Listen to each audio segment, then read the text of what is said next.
Assalamualaikum warahmatullahi wabarakatuh. Perkenalkan, nama saya Palaudin Amrul Taufik dari kelas MN20K, Fakultas Ekonomi dan Bisnis, Universitas Buana Perjuangan Karawang, angkatan 2020. Di sini saya akan mempresentasikan hasil laporan studi kelayakan bisnis tentang Sorabi Hijau Kasrangas Dengklok. Kajian teori dibagi menjadi 4 bagian. Yang pertama ada aspek hukum. Aspek hukum bentuk usaha yang selama ini diatur adalah perusahaan perseorangan, di mana hal ini akan diteruskan terhadap rencana pengembangan bisnis ini. Bentuk perusahaan perseorangan relatif lebih mudah, misalnya dalam hal akses permodalan bahkan sampai dengan koordinasi, karena hanya melibatkan keputusan yang dapat diambil secara sepihak, sehingga untuk kebijakan dan strateginya juga akan lebih mudah dan dapat menyesuaikan dengan kondisi guna keperluan yang mungkin bisa diakselerasi. Yang kedua, ada aspek pasar dan pemasaran. Pasar adalah tempat bertemunya penjual atau pembeli untuk melakukan transaksi dan atau juga disebut sebagai mekanisme yang akan terjadi di antara pembeli dan penjual, atau tempat pertemuan antara kekuatan permintaan dan penawaran. Yang ketiga, ada aspek ekonomi dan sosial. Dampak dari aspek ekonomi yang akan muncul secara langsung dari adanya rencana pembukaan cabang ini adalah 3 orang karyawan secara langsung menjadi pelaku operasional. Bisnis ini akan menerima gaji dan fasilitas yang tentunya secara periodik akan meningkat ketika karyawan tersebut juga mendapatkan free karena memiliki pekerjaan yang tetap. Dengan itu, mereka merasa berharga, dihormati oleh orang lain, hal positif lainnya, sedangkan terhadap mereka yang secara tidak langsung bersinggungan dengan bisnis ini seperti supplier, kurir, dan lain sebagainya, juga secara tidak langsung akan berpengaruh secara positif baik dalam skala besar maupun kecil. Dan yang terakhir ada analisis dampak lingkungan. Komponen lingkungan hidup yang harus dipertahankan dan dijaga sebagai dampak yang mungkin akan ditimbulkan atas adanya aktivitas bisnis adalah antara lain sumber daya manusia, kualitas tanah, air, udara, warisan budaya, dan kenyamanan lingkungan hidup. Langsung ke slide yang berikutnya, ada metodologi. Metode yang digunakan dalam studi kelayakan bisnis ini adalah dengan metode analisis kualitatif dan kuantitatif. Kualitatif dilaksanakan dalam observasi lapangan seperti mencari mengenai calon lokasi cabang, mencari tahu mengenai lokasi supplier bahan baku, mengamati secara langsung keramaian di sekitar calon lokasi, mendatangi perangkat lingkungan dan mempelajari alur proses perizinan misalnya.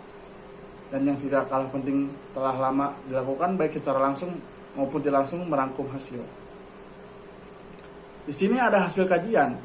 Nilai kelayakan usaha yang dalam hal ini dimaksudkan untuk melakukan perluasan usaha dengan membuka cabang adalah mengenai hitung-hitungannya. Perusahaan sejatinya adalah bertujuan untuk mencari keuntungan. Modal yang akan digunakan dalam rencana pengembangan usaha berasal dari modal sendiri memiliki yang digunakan untuk keperluan. Nah, di sini ada tabel. Contohnya, yang pertama ada biaya prainvestasi, totalnya 1 juta. Yang kedua, sewa tempat selama 3 tahun, totalnya 75 juta. Yang ketiga ada perlengkapan dan peralatan, totalnya 12 juta. Yang keempat ada biaya gaji karyawan selama 1 tahun, totalnya 54 juta. Yang kelima ada biaya listrik, air, dan internet, totalnya 6 juta. Yang keenam ada biaya bahan baku tahunan pertama, totalnya 99.360.000. Dari semua komponen tersebut ditotalkan menjadi 247.360.000. Itu hasil tabel yang digunakan. Di sini ada pembahasan. Yang pertama ada aspek teknis atau operasi. Lokasi usaha yang direncanakan berada di Jalan Kerajaan Dengklok, Kabupaten Karawang, di pinggir jalan yang ramai dekat kantor kelurahan, dan juga pasar tempat mendapatkan bahan baku utama Kasrangas Dengklok Utara ini hanya berjarak hanya 3 km dengan menempuh waktu sekitar 6 menit. Begitu juga tempat membeli kebutuhan lainnya dapat dengan mudah diakses. Proses pemasaran. Nah, di sini proses pemasaran memiliki Sorabi Hijau ini walaupun awalnya memasarkan produk dengan keliling menggunakan media bergeraknya atau yang disebut dengan gerobak secara tidak langsung, tetapi pemasaran tersebut sudah tidak perlu dilakukan karena sudah adanya pemasaran secara langsung melalui informasi masyarakat, melalui sistem mulut ke mulut. Walaupun tanpa distributor dan cabang pedagang, perantara membuat tempat kuliner ini masih harus kewalahan melayani pengunjungnya yang datang. Nah, di sini ada aspek manajemen dan organisasi. Manajemen yang terdiri dari perencanaan atau pengorganisasian atau pelaksanaan dan pengawasan telah diupayakan dengan cukup baik. Hal ini terbukti dengan dibuatnya studi kelayakan bisnis ini yang merupakan riset pendahuluan untuk mengetahui apakah rencana pengembangan usaha ini dapat benar-benar dijalankan atau tidak. Di sini ada aspek keuangan. Modal yang diperlukan seluruhnya berasal dari dana pribadi, maka presentasi biaya modal akan disandingkan dengan persentase deposito pada umumnya bank swasta nasional dengan mengambil batas terendah dan berjangka waktu selama 3 tahun. Di sini yang terakhir ada jenis peralatan yang digunakan. Melalui tungku dan kayu bakar, membuat jajanan surabi hijau ini siap saji untuk konsumennya dalam waktu yang singkat, bukan menggunakan arang atau minyak tanah atau gas LPG yang lainnya,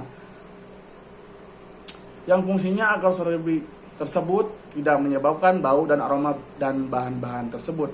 Selain itu juga bisa menghemat biaya operasional dan cita tradisi lama tetap ada. Selain penggunaan tungku dan kayu bakar dalam proses pengolahannya, ada lagi yang dikategorikan sebagai jenis peralatan dalam membuat surabi hijau dan sirup, yaitu wajan dan sendok khusus mengangkat surabinya. Nah, yang terakhir ada kesimpulan. Keseluruhan aspek-aspek yang terdiri dari kesiapan dalam mematuhi semua aspek hukum, ketersediaan pasar dan kementangan seabaran pemasaran, atau kemampuan keuangan dalam mencetak laba dan mendahulukan pengambilan modal dibanding dengan umur ekonomis, perlengkapan dan peralatan serta masa sewa serta hasil yang dinilai sekarang.